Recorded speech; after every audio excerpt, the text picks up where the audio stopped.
All right. So welcome to the platform of biological code. আমি MD Salauddin মণ্ডল। আজকে আমরা পর্যায় সারণী এবং মৌলদের ধর্মের পর্যায়বৃত্ততা চ্যাপ্টারের লেকচার নাম্বার 7 করব। এই চ্যাপ্টারের দুটো পার্ট ছিল, একটা ছিল পর্যায় সারণী এবং আরেকটা ছিল কি মৌলদের ধর্মের পর্যায়বৃত্ততা। তো পর্যায় সারণী আমরা শেষ করে ফেলেছি। আজ থেকে আমাদের চালু হবে কি মৌলদের ধর্মের পর্যায়বৃত্ততা, এই পার্টটা চালু হবে। তো প্রথম কোশ্চেন আছে যে আমাদের যে পর্যায়গত ধর্ম বা পর্যায়বৃত্ত ধর্ম আমরা যাই বলছি, এই জিনিসটা কি। তো আমরা যখন পর্যায় যে সারণী আছে আমাদের, এই যে পর্যায় সারণী, এই পর্যায় সারণী বরাবর যখন আমরা কি করব, বাম দিক থেকে ডান দিকে যাব, বাম দিক থেকে ডান দিকে যাব, অথবা শ্রেণী বরাবর যখন আমরা উপর থেকে নিচের দিকে নামবো, তখন দেখবো যে কিছু কিছু ধর্ম আছে মৌলগুলোর যেগুলো কি হয়, পরিবর্তন ঘটে। মৌলগুলো কিছু কিছু বিশেষ ধর্মের পরিবর্তন ঘটে, ওই ধর্মগুলোকে বলা হচ্ছে কি পর্যায়গত ধর্ম। তাহলে কোন কোন ধর্মগুলো আছে প্রথমত আমরা যদি দেখি, তো প্রথমে পাবো পারমাণবিক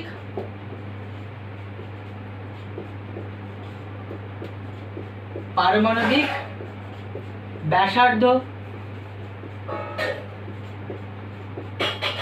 পারমাণবিক ব্যাসার্ধ পাবো। আর পাবো কি ধাতব অধাতব চরিত্র, metal and non metal character, ধাতব এবং অধাতব চরিত্র, এটা হলো। আর পাবো আয়োনাইজেশন শক্তি বা ionisation enthalpy, ionisation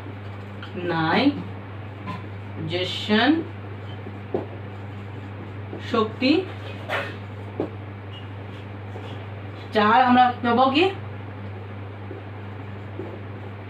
electron enthalpy, পাবো জারণ এবং বিজারণ ধর্ম, জারণ বিজারণ ধর্ম। আর ইলেকট্রন এই 6টা ধর্ম যেগুলো আছে সেগুলো হচ্ছে কি পর্যায়গত ধর্ম। আর তাহলে পর্যায়গত ধর্ম নয় কোনগুলো, পর্যায়গত ধর্ম নয় কোনগুলো, আমরা যদি দেখি যে কোনো মৌলের গন্ধ, গন্ধ কি পর্যায়গত ধর্ম হবে না, গন্ধ পর্যায়গত ধর্ম না। আর হবে কি, আর হবে তার রং, মৌলটার যে রং, রংটাও কিন্তু পর্যায়গত ধর্ম নয়।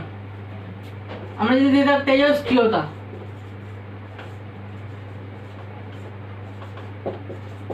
তেজস্ক্রিয়তা পর্যায়গত ধর্ম নয়, এগুলো কিন্তু পর্যায়গত ধর্ম নয়। চৌম্বক ধর্ম যদি আমরা দেখি, মৌলটা চৌম্বক ধর্ম থাকতে পারে, চৌম্বক ধর্ম এটাও কিন্তু পর্যায়গত ধর্ম নয়, এই কোনোগুলোই পর্যায়গত ধর্ম নয়। আমি কালো কালারে যেগুলো লিখলাম এইগুলো হচ্ছে কি পর্যায়গত ধর্ম। তো আজকে আমাদের দুটো জিনিস নিয়ে আলোচনা হবে, একটা হবে পারমাণবিক ব্যাসার্ধ, আর একটা আলোচনা হবে ধাতব এবং অধাতব চরিত্র নিয়ে। তো প্রথমত আমরা দেখবো আজকে পারমাণবিক ব্যাসার্ধ, যে এই জিনিসটা নিয়ে শুরু করছি। তো পারমাণবিক ব্যাসার্ধকে আমাদেরকে বোঝা যায়, আমরা যদি বৃত্ত দিয়ে জিনিসটা কল্পনা করে তো বেশি ভালো হবে, কারণ কি পরমাণু দেখতে অনেকটা কি বৃত্তের মতো কি গোল। হ্যাঁ, তাহলে আমরা কোন বৃত্তের ব্যাসার্ধ বলতে কোনটা বুঝি, এইটা যদি একটা বৃত্ত হয় তাহলে এই বৃত্তের ব্যাসার্ধ কোনটা, এই যে কেন্দ্র, এই কেন্দ্র থেকে এই বৃত্তের পরিধি দূরত্ব, এটাই হচ্ছে তার কি ব্যাসার্ধ। সাপোজ আমরা হচ্ছে কি এইটা হচ্ছে একটা পরমাণু, এই মিডলে হচ্ছে কি নিউক্লিয়াস, এন নিউক্লিয়াস। তাহলে এই বৃত্তের যেমন কেন্দ্র এটা, তেমন কোনো একটা পরমাণুর কেন্দ্র কি হয় তার নিউক্লিয়াস। তাহলে নিউক্লিয়াস থেকে আমরা যদি বহিস্থ কক্ষ, তাহলে ধরুন এখানে আরেকটা কক্ষ ছিল, এখানে আরেকটা কক্ষ ছিল, ঠিক আছে। তো এই যে বহিস্থ যে কক্ষ হচ্ছে কি এইটা, তো এই নিউক্লিয়াস থেকে বহিস্থ কক্ষের দূরত্ব যেটা, সেটা হচ্ছে কি কোনো পরমাণুর পারমাণবিক ব্যাসার্ধ বা পরমাণুর ব্যাসার্ধ। কিন্তু ব্যাপারটা হয় কি যে পারমাণবিক ব্যাসার্ধকে সহজে পরিমাপ করা যায় না, এগুলো খুবই ক্ষুদ্র হচ্ছে, খুবই ক্ষুদ্র, পরমাণু আকারটা খুবই ক্ষুদ্র হয়, তার জন্য একে এই পারমাণবিক ব্যাসার্ধকে পরিমাপ করা যায় না। তাহলে আমরা কোন জিনিসটাকে পরিমাপ করবো? তাহলে পারমাণবিক ব্যাসার্ধকে আমরা পাবো কীভাবে? এটাকে পাওয়ার জন্য আমরা কি ইউজ করি? সমযোজী ব্যাসার্ধকে ইউজ করি।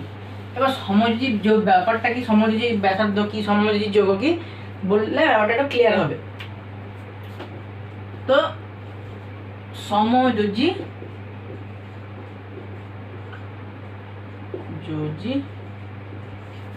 ব্যাসার্ধ,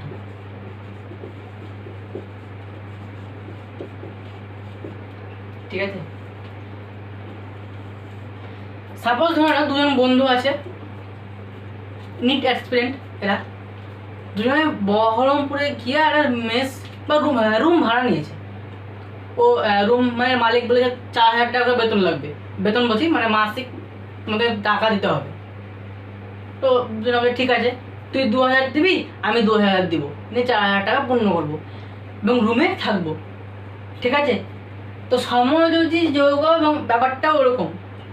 কী করে, এখানে একই টাইপের মৌল হোক বা ভিন্ন টাইপের মৌল যাই হোক না কেন, দুজনে কী করবে, ওই একটা বা দুটো ইলেকট্রন যাই হোক, একটা হোক বা দুটো হোক, তিনটে হোক, যেটা হোক, ইলেকট্রন দেবে। আর ওই মৌলটাও একই পরিমাণ ইলেকট্রন দেবে, মানে দুজনে ওই ইলেকট্রনকে সমানভাবে ব্যবহার করবে। যেমন ধরো এখানে হাইড্রোজেন H2, তো হাইড্রোজেনের শেষ কক্ষপথে একটা ইলেকট্রন থাকে, ঠিক আছে। এই কিন্তু ইলেকট্রনটাকে ছাড়া এটাকে একটু খুব কঠিন নেওয়া, এই যদি ইলেকট্রন নিতে চায় নেওয়াটা আবার একটু কঠিন ব্যাপার। আবার যদি ছেড়েও দেয় তো ছাড়তে যাবে না, একটাই তো ইলেকট্রন আছে, তাই না। তো এ কী করে, নিষ্ক্রিয় গ্যাস হিলিয়ামের মতো কনফিগারেশন সহজে নিতে পারে না, তাই ওর মতনই আরেকটা হাইড্রোজেন ভাইকে খোঁজে, ওর মতনই একই হাইড্রোজেন একটা ভাইকে খোঁজে, যে শেষ করতে একটা ইলেকট্রন, এই যে হাইড্রোজেন। তো এই দুটো হাইড্রোজেন কি তখন হচ্ছে একসঙ্গে যুক্ত হচ্ছে, মানে আমি হাইড্রোজেন যদি পরমাণুটা আঁকি তো কীরকম হবে, এটা একটা হাইড্রোজেন, শেষ করার পথে একটা ইলেকট্রন থাকে, আর এইটা একটা হাইড্রোজেন, এরও শেষ করার পথে একটা ইলেকট্রন থাকে। তো এরা কি করে, এরা একে একটা এই ইলেকট্রনটা দিয়ে দেয়, এও তার এই ইলেকট্রনটা দিয়ে দেয়, নিয়ে দেখতে কীরকম হয়ে যায়, এইরকম মিললে এখানে ইলেকট্রন থাকে। এবং এই ইলেকট্রন দুটোকে এই দুটো হাইড্রোজেনে কি হয়, সমানভাবে ইউজ করে। তো সমযোজী যৌগ হচ্ছে এইটাই, এরা দুজন তখন কী করছে, সমযোজী যৌগ গঠন করছে এবং তাদের মধ্যে যে বন্ডটা হচ্ছে সেটা হচ্ছে সমযোজী বন্ধন, ঠিক আছে। তো এখান থেকে দেখো আমি বুঝিয়ে দিচ্ছি, এই যে হাইড্রোজেন, এটা যে নিউক্লিয়াস, এটা হচ্ছে নিউক্লিয়াস। তো এই যে দুজনের নিউক্লিয়াস মাঝের যে দূরত্ব, নিউক্লিয়াসের মাঝের যে দূরত্ব, এটাকে যদি আমরা অর্ধেক করি তাহলে যেটা পাবো সেটা হচ্ছে কি সমযোজী ব্যাসার্ধ। তাহলে এবার আমরা কী বলছি, ধর দুটো হাইড্রোজেন একসঙ্গে যুক্ত হয়ে যাচ্ছে, তখন আমরা বড় হচ্ছে ওই জিনিসটা, তখন আমরা কী করতে পারছি, ইজিলি এটাকে পরিমাপ করতে পারছি। তাহলে যেহেতু এটা ব্যাসার্ধ এবং খুবই ক্ষুদ্র, তাহলে এটাকে পরিমাপ করারও একক আছে। কি একক আছে, কি দুটো এককের কথা আমরা এখানে বলবো, একটা হচ্ছে পিকোমিটার, একটা হচ্ছে পিকোমিটার, আর হচ্ছে অ্যাংস্ট্রম। এই দুটো একক দিয়ে পরিমাপ করা যায়।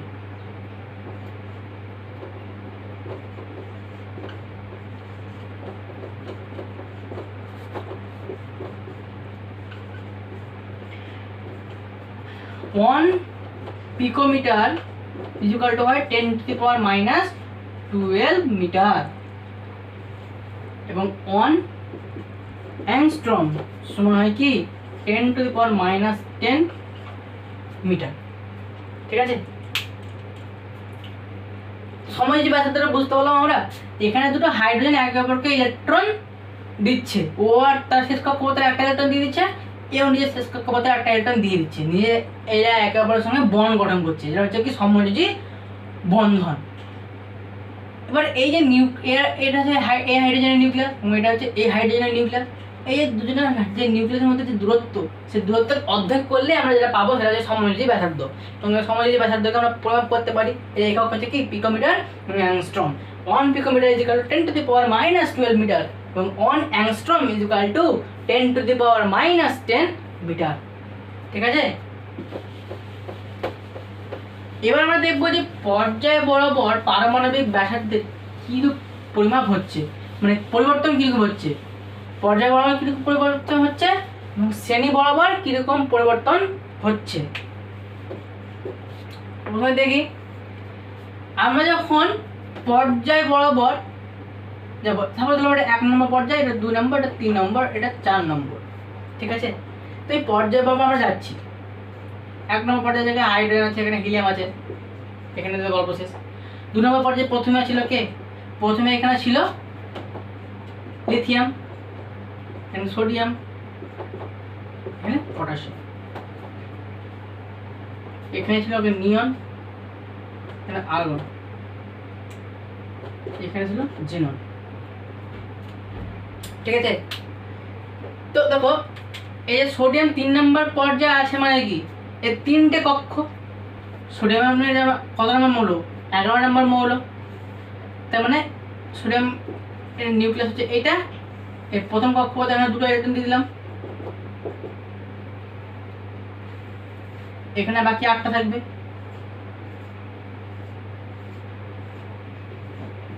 এবং শেষ কক্ষ বলতে আর একটা ইলেকট্রন থাকবে।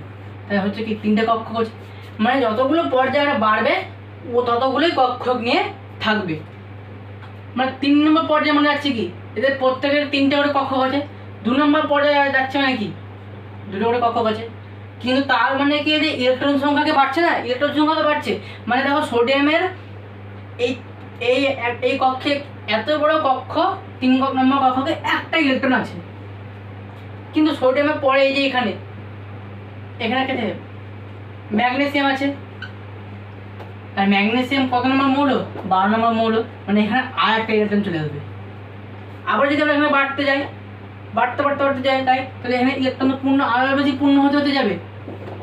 তার মানে যত বেশি ইলেকট্রন পূর্ণ হচ্ছে এখানে, তত তো নিউক্লিয়াসে বেশি সুবিধা হবে এই ইলেকট্রনগুলোকে নিজের দিকে টানা। আর যত বেশি টানবে তত কী হবে, এই পরমাণুর যে সাইজটা ধীরে ধীরে ছোট ছোট হতে হতে যাবে। কারণ ইলেকট্রন সংখ্যা বেশি বাড়ছে, মানে নিউক্লিয়াস কী করবে, বেশি করে টানবে, ওদেরকে বেশি করে টানবে। ঠিক আছে, আর যদি এখানে না থাকতো, বেশি যদি কক্ষ বড় হতো, ইলেকট্রন সংখ্যা যদি কম হতো, তাহলে বেশি টানতে পারতো না নিউক্লিয়াস। আর যদি বেশি থাকতো কোনো সমস্যা নেই, কিন্তু কক্ষ যদি বেশি বেশি থাকে তাহলে কী হবে, নিউক্লিয়াস থেকে বহিস্থ কক্ষ দূরত্ব প্রচুর হবে, মানে নিউক্লিয়াসের টান ওদের পর্যন্ত যাবেই না। তো প্রথম থেকে এটা বুঝতে হবে যে পর্যায় পর্ব আমরা যখন যাচ্ছি তখন পর্যায়ে যে কক্ষক থাকছে, কক্ষক কিন্তু বাড়ছে না। 3 নম্বর পর্যায়ে যাচ্ছে মানে কি এতগুলো মৌল থাকবে 3 নম্বর পর্যায়ে, ওই 3টে কক্ষকে থাকবে, কিন্তু মৌলগুলো যখন ধীরে ধীরে বাড়তে থাকছে, শ্রেণী বরাবর যখন বাড়তে থাকছে এভাবে, হ্যাঁ, তখন কিন্তু কি হচ্ছে যে বেশি বেশি করে ইলেকট্রন প্রবেশ করছে, যার ফলে নিউক্লিয়াসের কিন্তু বেশি সুবিধা হচ্ছে যে ইলেকট্রনগুলোকে একে অপরের দিকে নিজের কাছে টানি আমি। এবার যত টানবে তত তো কী হবে, এর সাইজ কিন্তু ধীরে ধীরে ছোট হয়ে যাবে। ঠিক আছে, তার মানে আমরা যখন পর্যায় বরাবর যখন আমরা যাবো, লেখা দেখো ওখানে আমরা কি দেবো, পর্যায় বরাবর পরিবর্তন, পর্যায় বরাবর পরিবর্তন। তার মানে পর্যায় বরাবর যখন আমরা যাব, বাম থেকে ডান, তখন কি হচ্ছে, পারমাণবিক ব্যাসার্ধ কি হচ্ছে, হ্রাস হচ্ছে, মানে কমে যাচ্ছে, ধীরে ধীরে হ্রাস ঘটছে। ঠিক আছে, কিন্তু শ্রেণী বরাবর গেলে কিন্তু কী হবে, এর আবার কিন্তু উল্টো হয়ে যাবে। কারণ শ্রেণী বরাবর আমরা যখনই যাচ্ছি, যে 1 2 3 4 5 6 7 হলো, শ্রেণী বরাবর যখন আমরা ওপর থেকে নিচে নামছি তখন কি হচ্ছে, যত আমরা ধীরে ধীরে একটা করে পর্যায়ে দেখো পেরিয়ে আসছে, শ্রেণী বরাবর নিচের দিকে নামছি, মানে কি একটা করে পর্যায়কে আমরা পেরিয়ে পেরিয়ে আসছি। আর যত নিচের দিকে নামবো দেখো কি 7 নম্বর পর্যায়ে এসে যে মৌলটা আমরা পাবো, এখানে কে ছিল প্রথম পর্যায়ে, ফ্রান্সিয়াম ছিল। তাহলে 7 নম্বর পর্যায়ে যে ফ্রান্সিয়াম থাকবে তখন অনেক বড় হবে, সে প্রচুর বড় হবে। তাহলে তার যে নিউক্লিয়াস, সে কি বহিস্থ কক্ষে ইলেকট্রনকে সহজে টানতে পারবে না। তাহলে কি হবে, ফ্রান্সিয়ামের যে আকারটা হবে সেটা কিন্তু প্রচুর বড় হবে, কারণ তো টানতে পারবে না, বহিস্থ কক্ষে যে ইলেকট্রনগুলো আছে তাদেরকে টানতেই পারবে না নিউক্লিয়াস। তাহলে শ্রেণী বরাবর যখন আমরা ওপর থেকে নিচের দিকে নামবো তখন পারমাণবিক ব্যাসার্ধ কিন্তু কী হবে, বৃদ্ধি পাবে, বড় হবে ধীরে ধীরে। মানে আমরা মৌলটার সাইজ কীভাবে দেখবো, মৌলটার সাইজ দেখবো যে বৃদ্ধি হচ্ছে। ঠিক আছে, তাহলে এটা হলো পর্যায় বরাবর পরিবর্তন। এবার আমরা দেখবো কি শ্রেণী বরাবর পরিবর্তন। শ্রেণী বরাবর পরিবর্তন।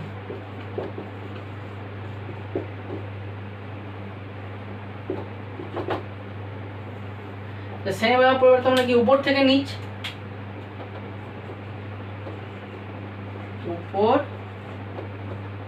থেকে নিচ কি হবে, বৃদ্ধি হবে। মানে পারমাণবিক ব্যাসার্ধ কি হয়, পর্যায় বরাবর বাম দিক থেকে ডান দিকে গেলে কি হচ্ছে, হ্রাস পাচ্ছে, এবং শ্রেণী বরাবর উপর থেকে নিচের দিকে আসলে কি হচ্ছে, বৃদ্ধি পাচ্ছে। কেন হচ্ছে বুঝতে পারছি আমরা, ওই যে নিউক্লিয়াস কি হচ্ছে বেশি করে টানতে পারছে, নিউক্লিয়াসের টানের জন্য এরকম হচ্ছে। ঠিক আছে, কারো যদি ডাউট থাকে আবার আমাকে অবশ্যই ভিডিওর যে কমেন্ট বক্স আছে সে কমেন্ট বক্সে করবো, সমস্যা নেই, আমি এবার ডাউট ক্লাসে ব্যাপারটাকে বুঝিয়ে দেবো। তো আমরা পারমাণবিক ব্যাসার্ধ শেষ করলাম। এবার আমরা দ্বিতীয় যেটা বলবো সেটা হচ্ছে কি, সেটা হচ্ছে ধাতব অধাতব চরিত্র। তার আগে একটা সিম্পল কোশ্চেন, আমরা তো একটু সমযোজী ব্যাসার্ধ ব্যাপারটা বুঝলাম, তার দেখি কে কেমন আমরা বুঝতে পেরেছি। এই হাইড্রোজেন H2O বলছি, H2 হাইড্রোজেন দুটো অণু। তো এই যে নিউক্লিয়াস যেটা থাকে না, এই নিউক্লিয়াস দুটোর দূরত্ব হচ্ছে 72 পিকোমিটার। মানে যারা সমযোজী ব্যাসার্ধ করেছে তাদের দুটো নিউক্লিয়াসের মধ্যে দূরত্ব হচ্ছে কি 72 পিকোমিটার। তাহলে এবার আমাদের কোশ্চেন করছে যে নিউক্লিয়াসের যে ব্যাসার্ধ, নিউক্লিয়াস বলছি সমযোজী যে ব্যাসার্ধ, সমযোজী ব্যাসার্ধকে আর দিয়ে ডিনোট করা হয়। আমরা বৃত্তের ব্যাসার্ধকে যখন আর দিয়ে ডিনোট করি তখন সমযোজী ব্যাসার্ধকেও আর দিয়ে ডিনোট করবো। তাহলে এই সমযোজী ব্যাসার্ধ এটা কত হবে, সমযোজী ব্যাসার্ধ বা পারমাণবিক ব্যাসার্ধ যেটা হবে কত হবে, ইজিলি বলতে পারবো। দেখো 72 যেটা আছে বাই আমরা যদি 2 করি, 72 বাই 2 করলে কত হবে, 37 হবে, 37 পিকোমিটার। তাহলে এর পারমাণবিক ব্যাসার্ধ কত হবে, 37 পিকোমিটার হবে। ঠিক আছে, তো এটা সিম্পল ছোটখাটো কোশ্চেন, হয়তো এমসিকিউ এটা দিয়ে দিল শর্ট কোশ্চেন টাইপের। ঠিক আছে, এবার আমরা দেখবো যে কি নেক্সট আমরা দেখবো ধাতব এবং অধাতব চরিত্র। ঠিক আছে, ধাতব এবং অধাতব চরিত্র। তাহলে এখানে আমরা একটা জিনিস দেখলাম কি, যে গ্রুপ 1 এর যে মৌল পারমাণবিক, আমরা ধাতব অধাতব চরিত্র শুরু করার আগে একটা জিনিস দেখি, পারমাণবিক ব্যাসার্ধ তাহলে কার বেশি হচ্ছে, গ্রুপ 1 এর মৌলদের বেশি হচ্ছে। পারমাণবিক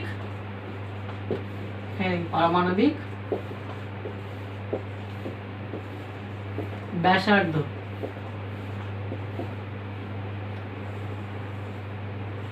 সবচেয়ে বেশি হচ্ছে কার, সবচেয়ে বেশি হচ্ছে কার, গ্রুপ 1 এর মৌলদের। ঠিক আছে, গ্রুপ 1 এর মৌলদের পারমাণবিক ব্যাসার্ধ সবচেয়ে বেশি হয়, এবং সবচেয়ে ছোট কারা, সবচেয়ে ছোট হচ্ছে গ্রুপ 17 মৌল বা হ্যালোজেন মৌলগুলো সাইজ হচ্ছে সব থেকে ছোট, এবং সবচেয়ে বড় হচ্ছে কে, গ্রুপ 1 এর মৌলগুলো সব থেকে হয় সাইজে বড়।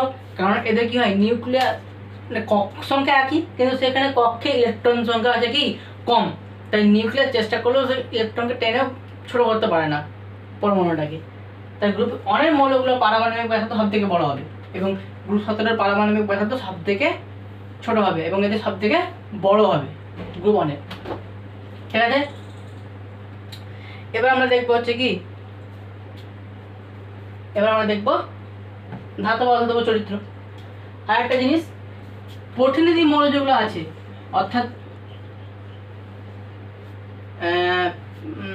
হ্যাঁ প্রতিনিধি মৌলের মধ্যে গ্রুপ 18 যেটা আছে, গ্রুপ 18, এই গ্রুপ 18 মৌলগুলো কিন্তু কি করে না, কারোর সঙ্গে বন্ডিং করে না, সমযোজী বন্ধন গঠন করে না। এরা যেহেতু সমযোজী বন্ধন গঠন করে না, তাই এদের যে পারমাণবিক ব্যাসার্ধকে আমরা পরিমাপ করতে পারবো না, মানে পারমাণবিক ব্যাসার্ধ আর এই আর কি কিন্তু কি করা যায় না, পরিমাপ করা যায় না। গ্রুপ 18 মৌলগুলো কি প্রতিনিধি মৌল, কিন্তু গ্রুপ 18 যে নিষ্ক্রিয় গ্যাস, এরা কারোর সঙ্গে বন্ডিং করে না, সমযোজী বন্ধন গঠন করে না, তাই জন্য এদের যে পারমাণবিক ব্যাসার্ধ আমি আর দিয়ে ডিনোট করেছি। তো এই আর কিন্তু কি করা যাবে না, পরিমাপ করা যাবে না। ঠিক আছে, এবার আমরা দেখবো ধাতব ও অধাতব চরিত্র।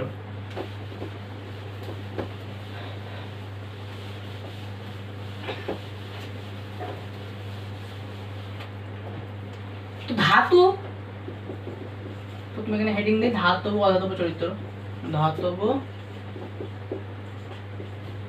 অধাতব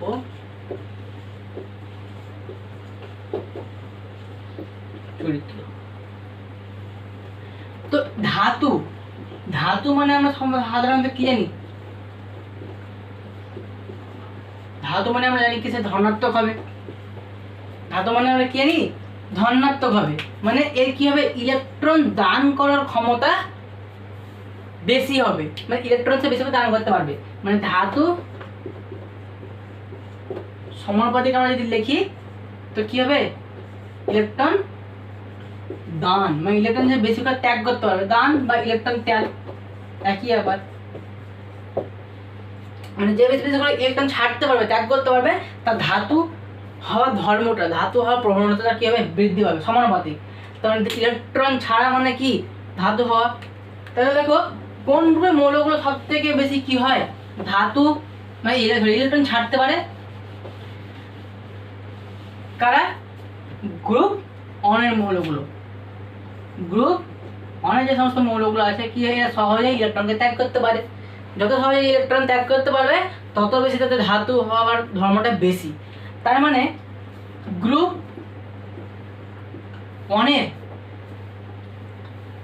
অনের যে সমস্ত মৌলগুলো আছে, যেমন lithium, sodium, potassium, rubidium, caesium, francium, এদের যদি আমরা উপর থেকে নিচের দিকে নামি তার ধাতু হওয়ার ক্ষমতা আরো বেশি বৃদ্ধি পাবে। আমরা যদি আমরা পর্যায় বরাবর যদি দেখি, প্রথমে আমরা দেখবো যে পর্যায় বরাবর, পর্যায় বরাবর,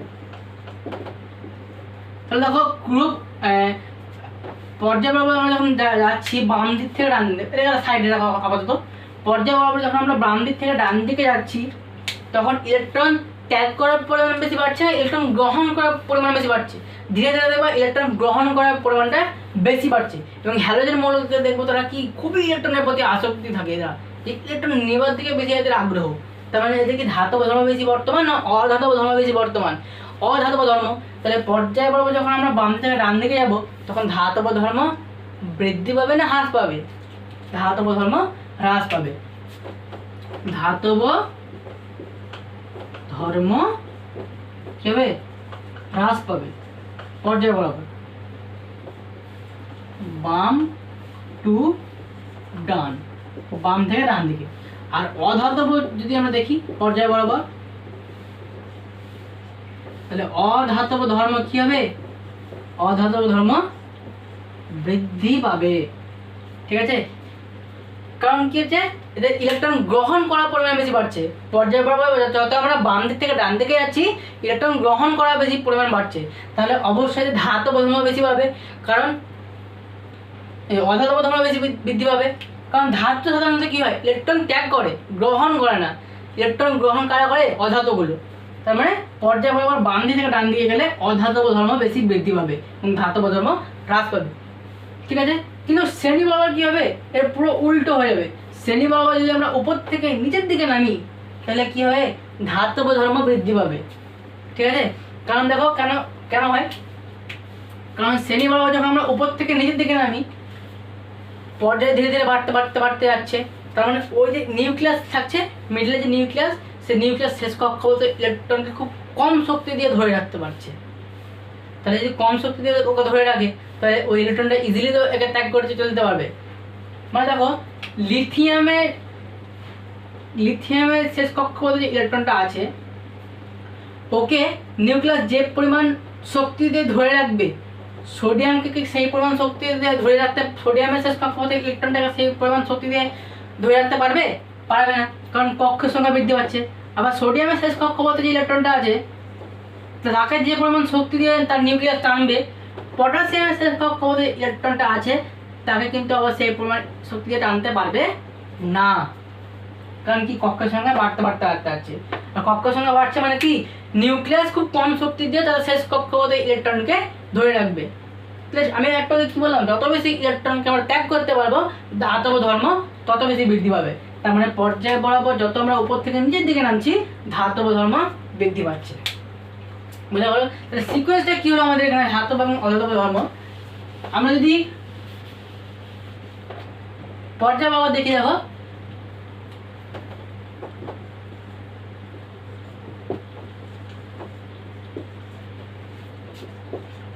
পর্যায় বরাবর যখন আমরা কি হচ্ছি বাম দিক থেকে ডান দিকে যাচ্ছি, ধাতব ধর্ম কথা বলছি আমি, এটা শুধুমাত্র ধাতব ধর্ম কথা বলছি। তাহলে পর্যায় বরাবর যখন বাম দিক থেকে ডান দিকে যাচ্ছি তখন কি হচ্ছে আমাদের কোন ধর্ম হ্রাস পাচ্ছে? ধাতব ধর্ম হ্রাস পাচ্ছে। তার মানে ধাতব ধর্ম সব থেকে বেশি এখানে কার হবে? হিলিয়ামের হবে, তারপর লিথিয়ামের হবে, বেরিলিয়ামের হবে, বোরন হবে, তারপর কার্বন হবে, তারপর নাইট্রোজেন হবে, তারপর এখানে আবার অক্সিজেনের হবে। কিন্তু যদি এটাকে যদি অধাতব ধর্মের সিকুয়েন্স আমাকে সাজাতে বলতো তাহলে কীরকম হতো? এই তীরগুলো সব উল্টো হয়ে যেত, কারণ পর্যায় বরাবর কি হয় অধাতব ধর্ম বৃদ্ধি পায়, বাম দিক থেকে ডান দিয়ে গেলে পর্যায় বরাবর কি হয় অধাতব ধর্মের বৃদ্ধি পায়। তাহলে এটা হয়ে গেলো কি অধাতব ধর্মের সিকুয়েন্স। সব থেকে বেশি অক্সিজেনের অধাতব ধর্ম, তারপরে হচ্ছে কি হিলিয়ামের, এটাকে হাইড্রোজেন থাকে। তো এটা আমাদের সিকুয়েন্স গেল ধাতব এবং অধাতব ধর্মের চরিত্র। পর্যায় বরাবর দেখলাম। তাহলে শ্রেণী বরাবর আমরা যদি গ্রুপ 1 এর ক্ষেত্রে দেখি তো প্রথমে হচ্ছে কি হাইড্রোজেন, তারপর হচ্ছে কি lithium, sodium, potassium, rubidium, caesium, francium. আমি কি বললাম গ্রুপের উপর থেকে নিচের দিকে নামলে ধাতব ধর্ম বৃদ্ধি পায়। তো সব থেকে বেশি ধাতব ধর্ম কার হবে? ফ্রান্সিয়ামে হবে, তারপরে সিজিয়ামে, তারপর রুবিডিয়ামে, তারপর পটাশিয়ামে, তারপর সোডিয়াম, তারপরে লিথিয়ামে। ঠিক আছে, বোঝা গেল? তো এই গেল আমাদের ধাতব এবং অধাতব চরিত্রের সিকুয়েন্স। পারমাণবিক ব্যাসার্ধ যদি আমরা ওরকমভাবে করতাম একই হতো। পর্যায় বরাবর গেলে কি হয়? পর্যায় বরাবর যদি আমরা বাম থেকে ডান দিকে যাই তাহলে পারমাণবিক ব্যাসার্ধ কি হয় ধীরে ধীরে হ্রাস পায়। তাহলে দেখো পারমাণবিক ব্যাসার্ধ সিকুয়েন্স আমরা যদি সাজাই, এখানে হিলিয়াম রাখলাম, লিথিয়াম রাখলাম, বেরিলিয়াম, বোরন, এতটুকু 4টে রাখছি। তাহলে বাম থেকে ডান দিকে গেলে কি হয় হ্রাস পাচ্ছে। সব থেকে বেশি বড় হবে কি হিলিয়াম হবে, তারপর লিথিয়াম, তারপর বেরিলিয়াম, বোরন, কার্বন, নাইট্রোজেন হয়ে যাবে। আর শ্রেণী বরাবর যদি জায়গা করতাম আমরা, এখানে কি হচ্ছে গ্রুপে অনেক ধরলাম লিথিয়াম, সোডিয়াম, পটাশিয়াম। তাহলে শ্রেণী বরাবর উপর থেকে নিচের দিকে নামলে পারমাণবিক ব্যাসার্ধ কি ছিল বৃদ্ধি পাচ্ছিল। সব থেকে বড় হবে কি পটাশিয়াম, তারপরে সোডিয়াম, তারপরে লিথিয়াম। তো এই ছিল আজকের ক্লাস। আমরা যে মৌলদের ধর্মের পর্যায়বৃত্তার যে আমরা আজকে ক্লাস শুরু করেছিলাম সেটা শেষ হলো। তো যদি আশা করছি ভালো লাগলো তোমাদের ক্লাসটা আজকে। যদি কোনো সমস্যা হয়, প্রবলেম হয় তো অবশ্যই কমেন্ট বক্সে আমাকে জানাবে। এবং চ্যানেলের যদি ভিডিও ভালো লাগছে, আমার পড়া যদি ভালো লাগছে তো সাবস্ক্রাইব করে রাখো, কারণ তোমাদের এক একটা সাবস্ক্রাইব মানে আমার জন্য মোটিভেশন। এবং ভিডিও ভালো লাগলে অবশ্যই লাইক দেবে এবং তোমাদের বন্ধুদেরকেও শেয়ার করে বেশি করে, যাতে ক্লাসগুলো তাদের কাছে পৌঁছে যায়। তো আজকের ক্লাস থাকছে এই পর্যন্তই। ক্লাসের সঙ্গে যুক্ত থাকার জন্য থ্যাংক ইউ।